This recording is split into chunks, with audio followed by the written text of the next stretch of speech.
Neville Goddard, May 5, 1972. Even the wicked.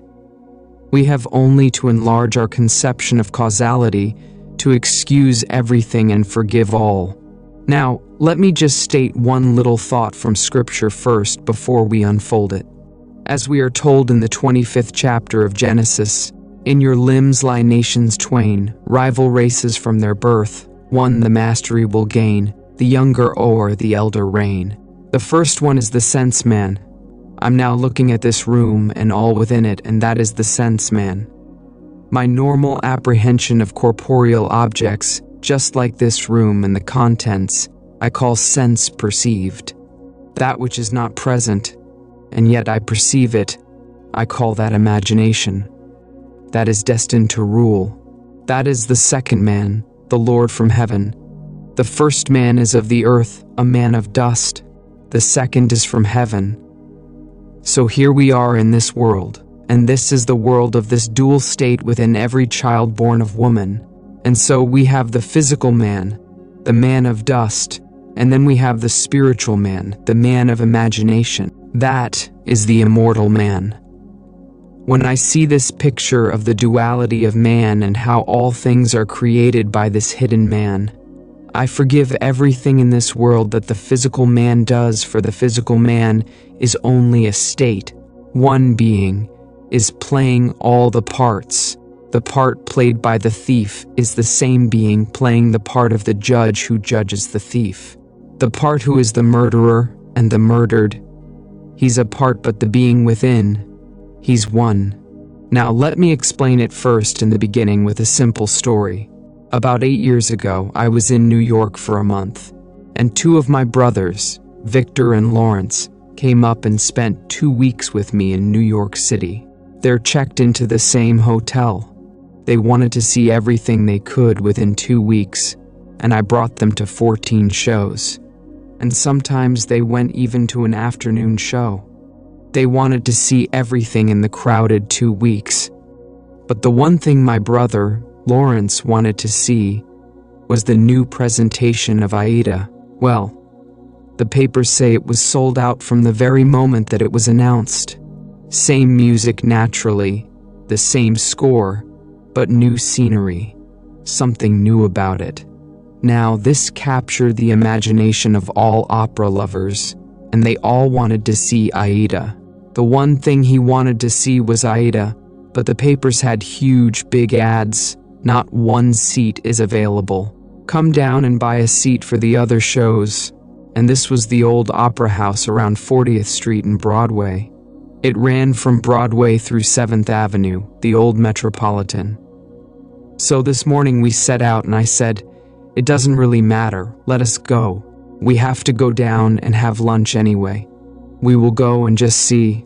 We got there and these huge big signs on the outside. No seats for Aida available, and they were plastered all over the Metropolitan. I went in, and there were 3 lines leading towards the 3 windows selling tickets for the entire season, and there was no seat for Aida. I got into the first line. It was a very long line, then I saw the 3rd line from me moving more rapidly than the 1st and the 2nd, so I moved over to that line. Then we all moved rapidly forward. As we got to the window, and seemingly no hope of getting tickets, but before I left my hotel room, I simply assumed that I had the tickets for my 2 brothers. I didn't want to go. They wanted to see it, so I assumed that I gave them the tickets. I got into this line. We moved rapidly towards the window. As we got there to the window, a tall blonde man, he must have been about 6'4", stretched his hand up over my head and diverted the ticket seller as he asked a question, while one in front of me is buying seats. Not for Aida, because that's completely sold out. He is buying 2 other seats for some other opera. Then he departed after he diverted the man's attention.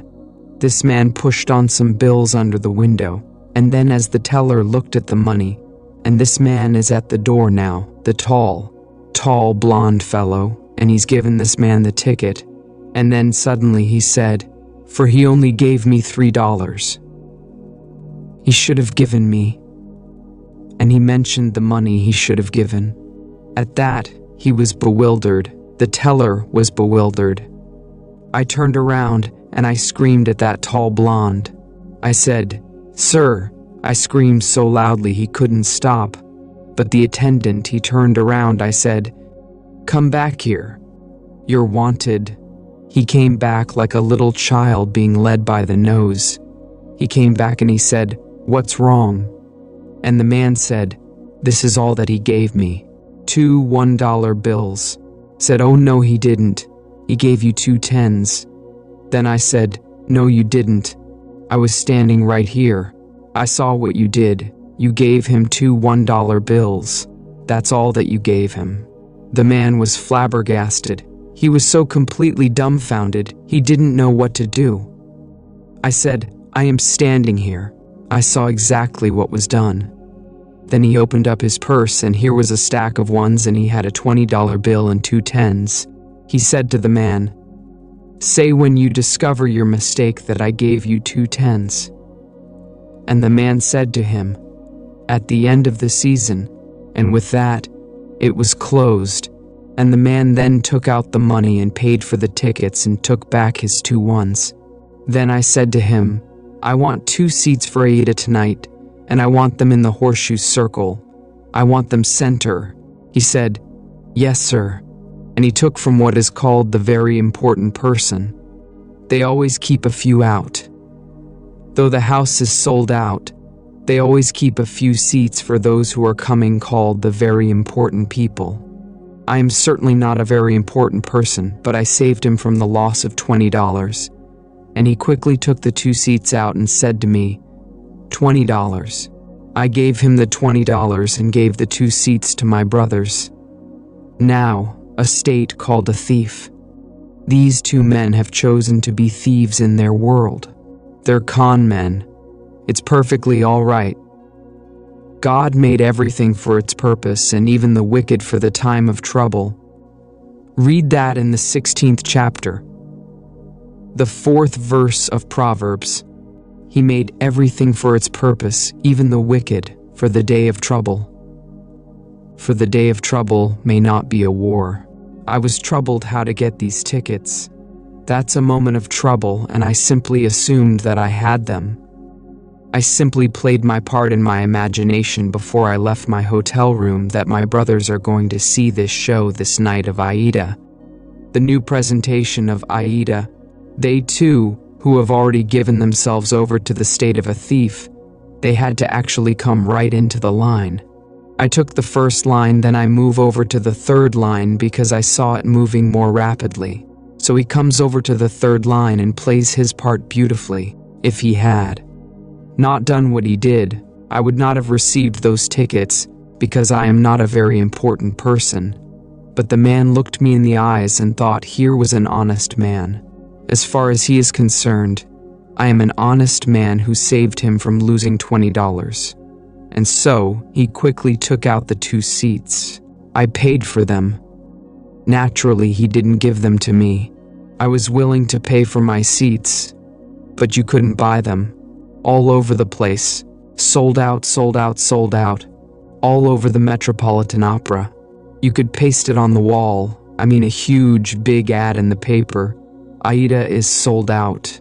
And I went that day and got those seats right in the circle and center row for my 2 brothers, because one man played his part beautifully. He had given himself over to a con man. He finds it easy to make a living being a con man. There are those who are pickpockets. There are schools to teach people to be pickpockets. Do you know that? They come right out of the school and go into a profession. Alright, that's their part. They play that part.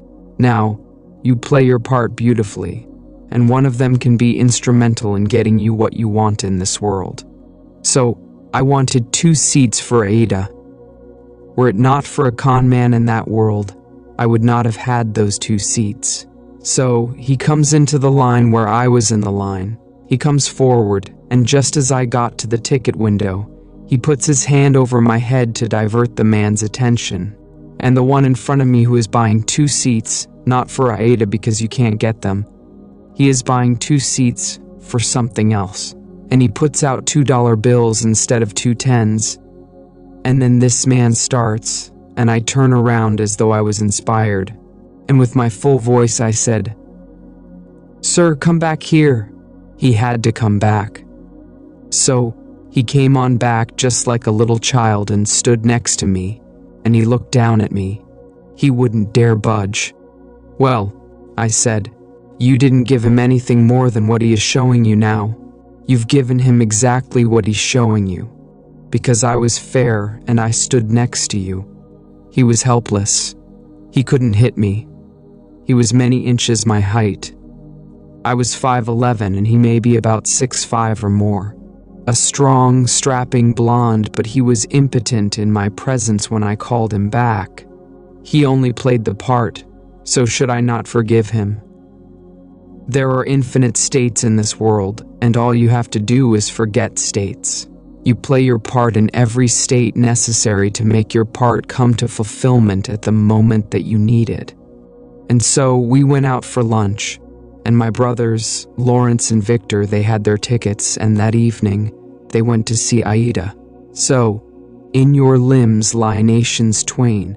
They are rival races from their birth. One the mastery shall gain, the younger over the elder reign. And the younger is the second, and the second man is the man from heaven. And that man is your own wonderful human imagination, who is God. And there is no other God. That is the Lord from heaven, and the outer man that clothes him. He is under compulsion to fulfill the commands of that inner man.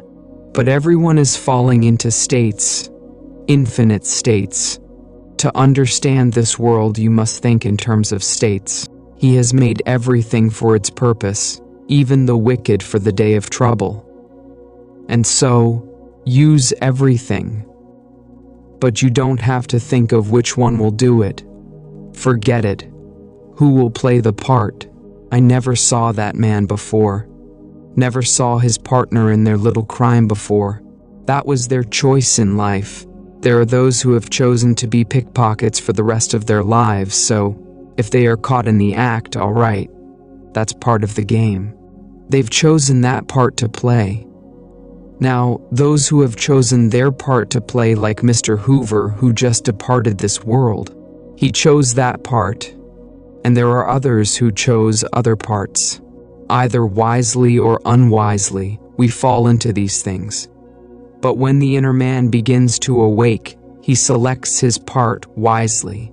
It's entirely up to us, so I tell you, everything in this world that you want to be, you can be if you will know that there are only states.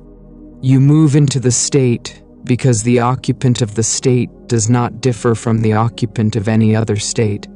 The one who played the part that day of the con man to get 2 tickets for $2 instead of $20 and go on the street and sell them for $15 and make himself a quick few bucks. The same occupant is God. God is playing all the parts, so all we have to do is simply to expand a little bit our conception of causality to actually excuse everything and forgive everyone in this world. I forgave him because he actually was instrumental in getting me the 2 seats for my brothers. Were he not playing that part at that moment, I would not have had the seats. But before I left my hotel room, I simply assumed that my brothers had their seats, and they were going to see Ida, and they came off thrilled beyond measure. So we went down at seemingly no hope. I wasn't concerned about any hope. There were 3 long lines. After all, you're selling out just for the show of the night. You're selling for the afternoon show, you're selling for the evening show, and for the entire season. And buy a month in advance, 2 months in advance. They're all there, and so here are the lines, and your 3 lines and 3 windows open. And what caused me to move to that moving window? The Father in me. He knew which one is going to play what part because they're all in states, and myself is fully aware of all the states in the world. And if you can play a part to aid me in the fulfillment of my dream, you will play it. If I need a thief, there must be a thief somewhere. He was a thief, and he played the part. Better part in my getting the ticket than if he were an honest man. If he came up and played the part of an honest man, then the man would have said to me, "He wouldn't know me. I'm not an important person, and so we have no tickets." Go into signs, "No tickets available." It's a sellout, but it was not a sellout, and a thief made it possible for me to get my 2 tickets. So, when you see this, you forgive every being in the world, everyone. They're all playing their part, so don't condemn anyone because everyone will be instrumental in fulfilling your dream if you know this law. It's all infinite states, but remember you are awakening to the reality of the second man. In this room, my simple apprehension of corporeal objects, the things on the wall, your hair, the chair, the house, this thing for a wedding tomorrow, all this preparation for a wedding, all this is to my sense man reality, and I think of something entirely different, and that is called only imagination, and that is the second man. Now what do I want in place of what my senses are telling me? Let me now enter into that state, and live it as though it were true, and move forward in that state. Now, let me show you the difference now because we started with that statement from the 25th chapter of the book of Genesis. An idea that is only an idea produces nothing and does nothing. It must be felt, actually felt, so that it awakens within oneself certain sensations, certain motor actions, in order to be effective. What would the feeling be like if it were true? Dwell upon that until the feeling awakes within you these sensations. For imagination is spiritual sensation. That is the creative being in you. It's not just to entertain an idea. What idea? The idea must produce in you this feeling, which is a sensation, but it must be a feeling. What would the feeling be like if it were true? You dwell upon that until you catch that feeling. As Churchill said that the mood determines the fortunes of people, rather than the fortunes the mood. The mood precedes the fortune. So, what would you want in this world of contemplating? What would the feeling be like if you had it? What would it be like if it were true? That is the story of Scripture. If I could only feel that I am already the man that I want to be, that I'm already the woman that I want to be, and feeling, then it's not only an idea, which as an idea without feeling will produce nothing. Now, it has everything because in this story, he says to the second man, "Come close, my son, that I may feel you." The secret is in the feeling. So, he's always out. He is the first man covered with fear, the outer man. And Jacob is the inner man, the man of imagination who is hairless. It isn't 2 little boys. These are only symbols. It's all in man, so come close, my son, that I may feel you. So, he comes close and deceives his father through feeling. So the father feels and he feels them just to be externally real. You can do it. There is no flower in your hand, but you can feel the soft velvet feeling of a rose. You can smell a rose, though it's not physically present. Try it. Try all these things with the inner man, and when you can actually feel it so that you raise your imagination to the point of sensation to vision, then the whole thing is done. It's done in a way you do not know it's going to happen. If it takes a thief to aid you, then you forgive the thief. Should I not forgive that man who tried to rob that teller of $20 when he did for me what no one else could do? I could go to all the brokers in New York City and they couldn't get me 2 seats. I could go to anyone and they couldn't get me 2 seats for my 2 brothers, and I wanted them to have the joy of seeing the new presentation of Aida. So I went myself prepared in my imagination that I had 2 seats, and it took a thief to be instrumental in getting me the seats. Should I not forgive him for the part he played? He went to the door, this tall giant of a man. He looked back at me, but he wouldn't have the courage to come up and slap me. There was something in me that dwarfed him in his own mind's eye, so in spite of his height and his bigness and his strength, he couldn't dare strike me, for I was speaking from a different level of consciousness altogether, so I didn't condemn him. He played the part he had to play, and by playing it, I got the seats. So all we have to do is simply to widen, just widen a little bit, our conception of causality to actually forgive all in the world, to excuse everything in the world. They're playing their part. So tonight, you want a bigger job, you want more money in this world, you want and you name it. Well, it may be a thief who is going to aid you into getting without knowing he is doing it. Don't judge him. Don't condemn him. Just simply, you go forward knowing that I have ways and means that the physical man knows not of. My ways, the inner man's ways, are past finding out, and you simply go forward in the assumption that you have already achieved what now is only a wish as far as the world is concerned. But you enter into the wish as though the wish is already fulfilled. So what would the feeling be like? Come near, my son, that I may feel you. And so he comes close. He said, come nearer, my son. Then he said to him, you know, your voice is the voice of Jacob, but your hands, your neck, and your scent, you have the feel of my son Esau. Esau is the outer world, so he gives emphasis to feeling. It transcends the voice.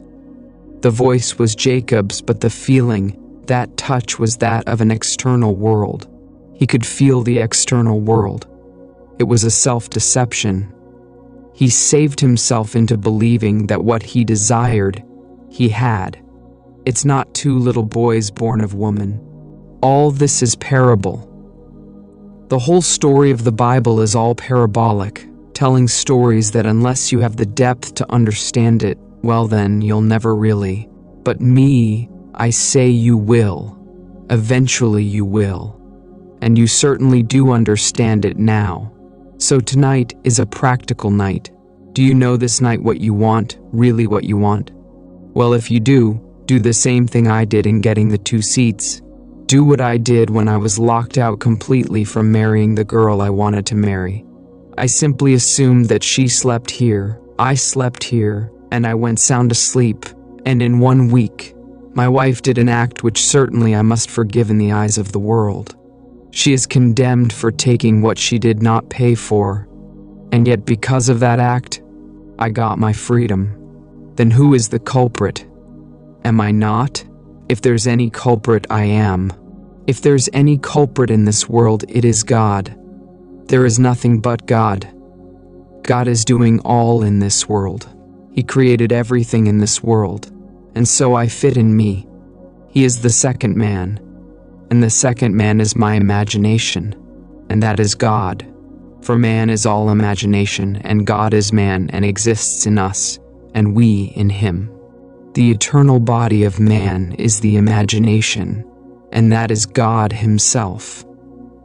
Well, if I in my imagination slept as though I am happily married to a girl that the laws of New York State said I could never get because of my entanglement with my first wife, and in 1 week she performed an act which was judged harshly by society, and yet she was the instrument of my getting my freedom to marry the girl who now is the mother of my daughter. How can I blame her to perform that act? She was in a state, and who did it? I did it. I did it by simply assuming that I was free and happily married to a girl that the state of New York said I could never marry because of these ancient laws that restricted my desire to get freedom in that state. So, you'll forgive everyone in this world for all playing their parts. In my own case, I have seen thieves. I have seen all kinds of people play their part.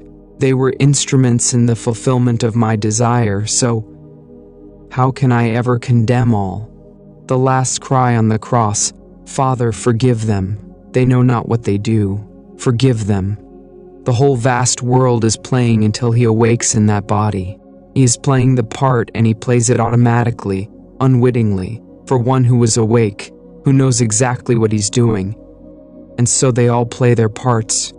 For God and everyone is the same God. There aren't 2 gods. There's only one God.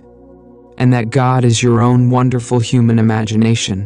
When you say I am, that's God. So tonight, you just completely boldly declare that you are the man, you are the woman that you want to be, and walk in that assumption as though it were true, and then let all these sleeping states play their part. Now I tell you, in spite of what they appear to be, they are sound asleep. They do not know. He thought he knew what he did. He came right into my line and played his part. I could have remained on the first line and waited and waited and waited, and no one would have played their part there. I moved over to the moving line, and here he comes, and so how could I ever condemn him? How could I ever in any way feel other than thankful? I would say to him, thank you because you played the part you had to play. Like a play, so someone comes in on the play. The curtain goes up and here comes the monster, and he plays it beautifully. And the audience hisses and condemns him. If there's any condemnation of the part, where is the author? Send for the author, for he wrote the part. And the author, if there's any praise, give it to the author. Any condemnation, give it to the author. I know I've played a part, a second part, on a play on Broadway. And if I didn't get a hiss when I came on, if they didn't hiss me, I felt I wasn't doing well. But I would say 99% of the time as I came on and started to play my part, the audience hissed. Then I knew I was really on my toes. I was playing the part well because I was a cad in that part, and they couldn't restrain themselves, especially with the matinees when they had children there. Lots of ladies and children, and they could not restrain their emotion, and they were hissing for. Then I knew, Neville, you're getting over all right. So I was thrilled with their hissing because I was playing only what was written for me to play. So in this wonderful world of ours, we are infinite states, and everyone is in a state. But the one being in one state is the being in all states. There's only one player. God only acts and is in existing beings or name. He is in all the states, and his name in all states is I am. So, someone chooses the part and he wants to be, well, a thief. He finds it easier. He thinks, I'm getting up, going to work and punching a clock and punching it out. He feels it's better for him to live that life. All right. So, he has chosen that part if he does it deliberately, for he might have fallen into it through habit of others, and then it's unwittingly. All right. But he will also pay the price.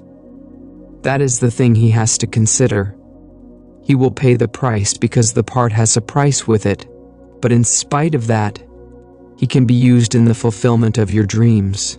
Now, many of you who have had from your letters dreams of death recently, may I tell you, it's a healthy sign. Dreams are egocentric. You cannot grow and not outgrow in this world. To outgrow is to die. You die to one state and you move into another state. So, anyone dreaming of death, many of you have dreamt of my death numberless times. As Paul said, I die daily. Every day he grows. If he did not die every day, well then, he didn't grow that day. So, death, when you see yourself buried, or you see yourself in a coffin, or you see these things in your dream, it's only a beautiful symbol of your growth. You are growing, that's why you see yourself buried, why you see yourself in a tomb. It's simply an expansion of consciousness, so you die to one state of consciousness, as you enter a greater state of consciousness. So when people see themselves dying or others say you're dead, it has nothing to do with a little physical body because you don't die anyway. Not really, for nothing dies. It's always an expansion and expansion and expansion. So when you do see yourself being buried, give praise. You have died to your former beliefs and these arcane concepts that you entertain which only enslaved you. Right now, someone introduces you to a new idea and you toy with the idea of accepting it, but you resist it for a while. Then suddenly, you see your body being entombed. It means it's gotten hold of you.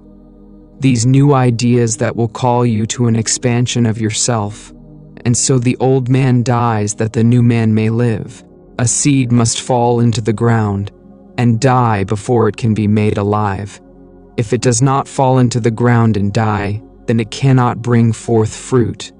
It simply remains what it was before. So if it dies, it bears much fruit.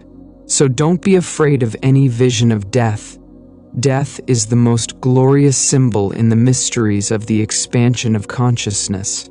Man is expanding and expanding and expanding in this world, and one day his wonderful imagination will awaken, and that is God. Then he sees a whole vast world as sleepers, all sleepers, and how can you condemn the sleeper? So, he played his part. He played it beautifully. I can see all these things in my world where people play so many marvelous parts, and they were sound asleep, and they thought they were so alert, going to get the better of me, and their attempts to get the better were exactly what I needed to move on. Just move on. They had no idea they're playing their part beautifully. So I forgive all the thieves that came into my world, even those who actually took from my pocket by not giving me what the contract called for. I thank them because it simply allowed me to become all the more secure upon my own feet, and not think for 1 second that I depended upon them or for anyone else in this world. So let them go their way. They're all sound asleep playing their parts. But this thing that happened, I would say about 7-8 years ago, it was so forceful in my mind. My brothers thought that I was very courageous with this giant over my head to do what I did. It wasn't any courage. At that moment, I saw what he did. And when I said to him, "You didn't do it at all," I saw what you did. You stopped $2 there and there they are. You didn't give him any $10 bills. He opened up his purse and I saw all these ones, oodles of ones and then a 20, and a couple of 10s at the side. And then he pulled out the 10s and gave them and took his 2 ones back. And then he went back to the door with the other partner of his and looked at me as though he could have killed me, but he didn't have the guts to hit me. He couldn't. If I were that big, he could have struck me, because I was speaking on an entirely different level. And on that level, when I knew I was going to get my seats, that's all that concerned me. Here comes the 2 seats, and the man said, "Yes, sir." He treated me as though I stood before him as the president, and he thought, now here is an honest man who saved me $20. I'm only playing the part. I only wanted 2 seats that night because that's all that my brothers could give, because I had all these seats bought for them. All the shows for Broadway at the time within 2 weeks, and every night after night, and matinees and everything else. Got it right up to their heads in shows. So, I'm telling you, if you know of this dual being within you, in your limbs lie nations twain, rival races from their birth. One the mastery will gain, the younger over the elder reign. Now, see that younger one actually reigns, and the younger one is your imagination. The older one is your sense man, the facts. These are the facts of life. What does my bank account, and I owe more than the bank account, have in it now? Well, now that is Esau's judgment. Now Jacob puts in 50 times what is there now. In my mind's eye, I deposited 50 times more than is there. How it's going to happen, I don't know. I don't know any more than I knew that day when I started out for the Metropolitan Opera. How I'm going to buy seats when the papers tell me you can't buy a seat. Huge big ad, save your time and don't come, or other seats are available but not for Aida. I go down only for Aida, and I get them because of a seeming thief played by the part of God. For God plays all the parts in the world. There is nothing but God, and say I am, that's God. That is the Lord Jesus within you. That is your immortal being that cannot die. He cannot die. That is your eternal self when you say, I am. Imagination is not some vague essence. It is a body, a reality, an infinite body that is so perfect when it's awakened, that in its presence, Everything is made perfect. But while it is awakening, it exercises that power and draws into its world everyone that can play their part for its fulfillment of its dream. So here, I hope you heard it clearly.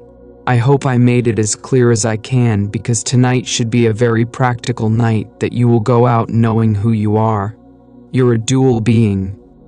But the first man is of the dust, and to dust he returns. That is the man of earth. The second man is the Lord from heaven, and he cannot die.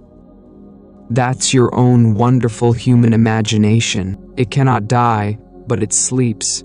It sleeps embodied in this tomb, and one day it will awaken. As I've told you in the past, the symbolism of Scripture will surround you. It's perfect. It is true. Everything told to you in Scripture as to his birth, you are going to experience, and then your imagination awakens, and you trust no one but it. Only this being within you do you really worship. Let them give all the medals and all the honors to this, that, and the other, to the little earthly man. It doesn't interest you. Now let us go into the silence.